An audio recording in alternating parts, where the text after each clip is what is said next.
An interesting perspective that I've learned from some of the best agency leaders is that they don't ever look for more things to do. In fact, they turn their to-do list into a to-don't list. I'm going to talk about being a great agency leader by being a quitter. Yeah, you heard me right, a quitter on today's Agent Leader Podcast. Welcome to the Agent Leader Podcast. My name is Brent Kelly, and yes, you have found the right place. You are listening to the right podcast. If you're a regular listener, you know that I often talk, whether it's a solo podcast or with a guest, about growth and excellence and becoming your best version possible. And my intro today talked about being a quitter. That doesn't make sense. That doesn't jive. Well, obviously, I'm going to put this in context for you today. As I have been traveling and training and teaching over the past several weeks, some great opportunity to meet a number of agencies and associations and private groups I've been part of. One of the things that continues to hit me, and I want to share on this podcast, is that agency leaders are simply doing too many things. And you may go, yep, darn right, Brent, I'm doing too many things. The problem is they may not be asking themselves the right questions or getting themselves on the right path to understand what things they need to stop doing. Right? In fact, I think the solution for many agency leaders isn't this idea of what is the next thing I should do or more things that I need to do, but what are the things that I need to stop doing to empower my team, to free myself, to grow the agency, you name it, ultimately to become truly that best version possible. As a reminder, the Best Version Possible book, the last event I was at, I had over 100 books that were able to give away, and I signed many of them. The feedback is awesome, and I appreciate that. Roger Sitkins, co-author with me on Best Version Possible. The entire idea of the book is to provide your agency with more growth and impact, all with less effort. It truly is a blueprint. And if you want to learn about how we help agencies like your agency, about how we can help your growth, how we can help your processes, how we can help your people to be that best version possible, go to sitkins.com to learn more. Or if you want to get a copy of the book, go to sitkins.com/BVP. All right, let's get to the podcast today about being a quitter. And again, this is going to be a mix of some thoughts and ideas for you to consider, as well as some questions that I really want you to take back after this podcast, and whether it's early in the morning or before you go to bed or over lunch, that you take some time to consider, take some time to think about. Right? I think one of the biggest challenges that often agency leaders have, and by the way, I know the audience of this podcast, I have some of you that you may lead a very small team, some of you lead a huge team. Right? Regardless of the size and the scope of who you lead, bottom line is that too often agency leaders are doing too much.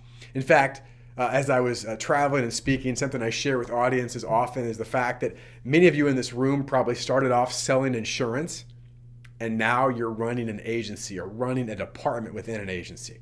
And oftentimes I'll get head nods. I know that's not every single person in insurance agency leadership, but it's certainly true for most people. In fact, we talk to insurance agency producers. We run producer camps, and we tell insurance producers, there's really only 4 things you should be doing every week. Primarily 4 things. Sales and sales conversations. You should be building relationships by making more deposits. You should be proactive in a continuation process, and you should be doing pipeline development. Those are the 4 things. In fact, we've talked about that on the podcast today.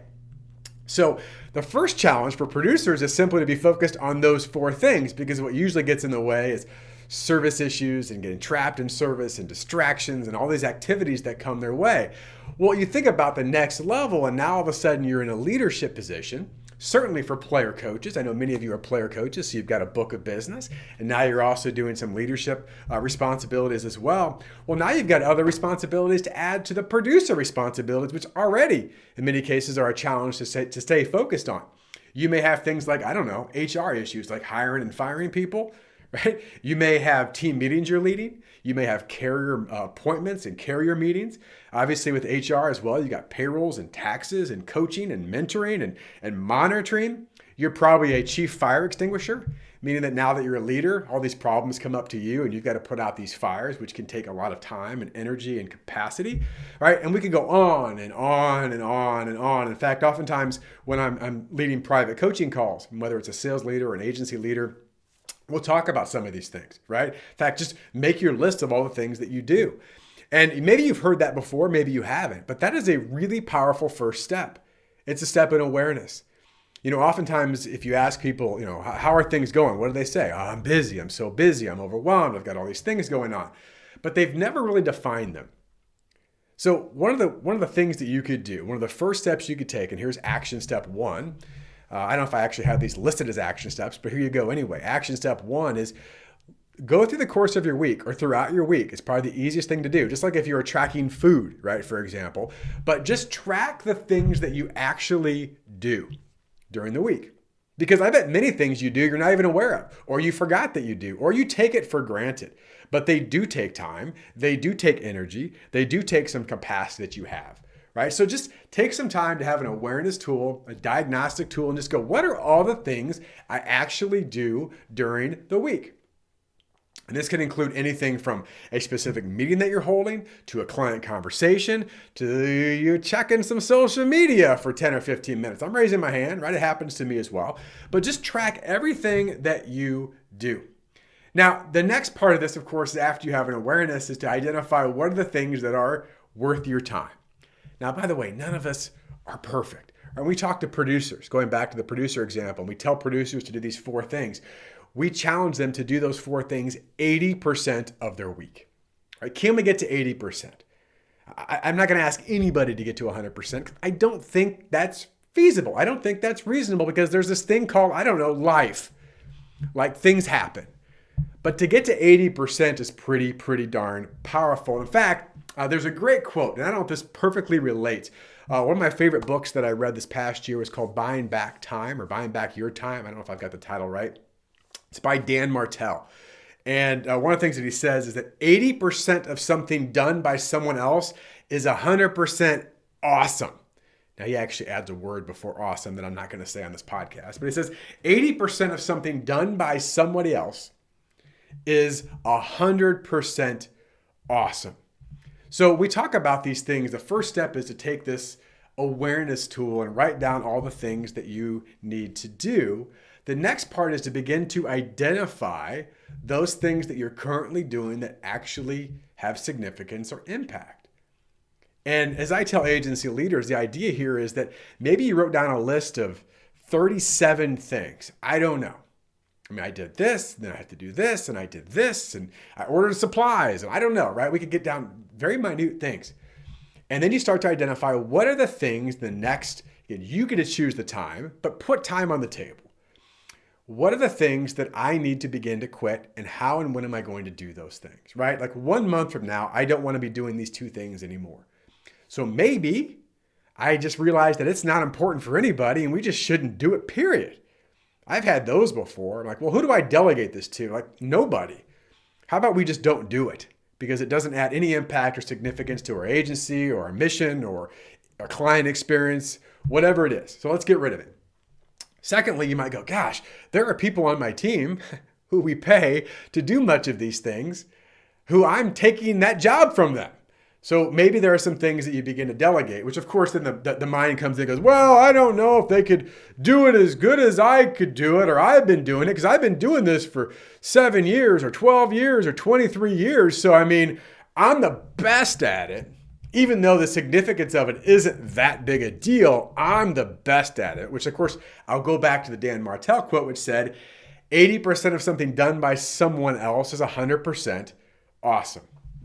One of the things that I do see in conversations with agency leaders, and this is whether they're one-off conversations in a lobby during a speaking event, or we're getting deeper into some of these things in a private coaching call with our members, is that it typically doesn't come from a place of malice, right? This is not one of those things where like, I am the world's best and all this. It's just, no. It's a bit of convenience and a bit of just the fact that we've always done it that way. So what I'm going to ask you to do is get out of your way by taking a step back and just take a look at stuff and be honest and be real. I know for myself as a leader, this happens all the time. And I am by no means perfect at this. But you start to analyze things that you're doing on a weekly basis. You're going, why am I doing that? Or why why am I not empowering this person to do that? Because it's what they do, by the way, better than I do. Right? So we have this just scatterbrain of all this stuff. And I heard this from John Maxwell, and I think this is so true. You've got to give up to go up. Right? What are the things that I've got to give up to go up? This is the same concept we talk about with agencies and producers about trading down clients. Well, yeah, but I've had that client for 12 years or 8 years or 5 years. And even though I don't really do anything for the client anymore, and in fact, I don't even know if I remember their name, I'm going to keep it because I wrote it and that's what I'm going to do. Well, no, right? We've got to begin to give up to go up. So what I want to do here, the last part, I'm going to give you some substance. Hopefully there's already been substance, but some questions of substance that are going to help you as an agency leader quantify some of these things of what you need to actually quit, right? So here are 3 questions. Number 1, ask yourself this question per your list. What on this list is actually required to be done by me? What I mean by that is that no one else can actually do it. Like, it's a requirement of me. Like, there is nobody else on God's green earth or on my team. And again, by the way, there's third-party people that can help. There's a reason why you outsource certain things like payroll and taxes and certain things, right? But there is nobody else in this world that can do this thing. Now, by the way, when you ask yourself that question, maybe the answer is maybe not today, but it certainly can be done in the future, right? So ask yourself, what's actually required for me to do? Number 2, this is the question of impact. What is my greatest return? Like, when you put time in as a leader, right, and energy and effort and focus, right, when you're doing this thing, it gets you the greatest return back. It's leverage, it's impact. What are those things? So look at your list and go, when I do this, and I do this with focus and intensity and clarity, we get back that. Wow, right? So just have some time. Again, this goes back to the 80-20 principle. We're talking to producers with their clients. Wow, when I work with this client and I do this stuff, I get this impact back. When I do all this, I just do a bunch of stuff and I feel tired at the end of the day, right? So what are the things that give you true impact or leverage that you do? And the last part to me is the fun part. And hopefully these all collaborate. But the last question is, where do I get my greatest reward? Right? Where do I get my greatest reward, my fulfillment, my purpose? That when I do stuff, I'm lit up. Right? The term that we talk about, which comes from Dan Sullivan in Strategic Coach, is really identifying your unique ability. Not only are you great at it, but it fills your cup. It's something that when you do, the cliche concept, it doesn't even feel like work. Right? It gives you energy. It's energy giving. I just give you an example of this. And again, I'm doing it right now. When I speak, and even though this is into a camera and into a microphone for a podcast, I get energy. My creative juices flow. I get excited. By the way, I also get feedback. I get impact back from the clients we work with. And by the way, no one else can really do it at this level. And that's not conceited. It's a unique ability of mine. Like, you know what? There's no one else that can get up and speak at some of these events that I do like I do. That's my unique ability. Number 2, it gets me a great return. When I do it, I get great feedback and we get more client interaction and we get new people to talk to. And it gives me my greatest reward. I'm fulfilled. Some people, if they were speaking, they get done and they want to fall down in the corner and cry, right? I get that. For me, I get done, I go, wow, what a cool day. So I would ask the same questions for you. What's actually required? What's the only thing that you can really do as a leader? What is my greatest return, right? What's the impact, the leverage you get back? And number 3 is, where do you get your greatest reward? And take some time to do this, right? Take some time to do this because this is something that oftentimes leaders take for granted. I had a conversation recently with someone and it was like, I do this and I do this and I do this and I do this and I do this and I do this and I do this. On one hand, there was a sense of like pride of accomplishment. I did all these things. And on the other hand, it was, I am so worn out and tired. And there's no way I can keep this up. You've got to make a decision, right? You've got to make a decision. I'm not going to say that's easy, but you have to allow your ego to get out of the way of your excellence, right? Allow your ego to get out of the way of your excellence. And again, I don't think the ego is typically malicious ego. It's just there's this this pride, I can do it and I've always done it, and challenge me and I can prove you wrong and I can do anything and I can run through walls. At some point, you won't. Right? At some point you won't. And more importantly, you're not truly providing excellence to yourself and those that you serve. And that, what I mean by serve, is obviously your clients and of course your teammates, right? Your team that you serve. You never will serve them at the highest capacity, the highest ability, the highest level of excellence if you don't get out of your own way. So be a quitter, right? Be a quitter. Listen, I appreciate the feedback on this podcast. If there's a topic or a discussion you want me to talk about, I've got some great guests lined up. It's been a little while. I'm aware of that. I've got some great guests coming on. I'm going to share their stories, their perspective on things, provide some unique views on this. But again, the idea of the Agent Leader Podcast is to help educate, empower, and equip you, the agency leader, to become that best version possible. Go check out sitkins.com, learn more about the things that we want to provide to help you do just that. And with that, I wish you all the best in your success. Thanks for listening.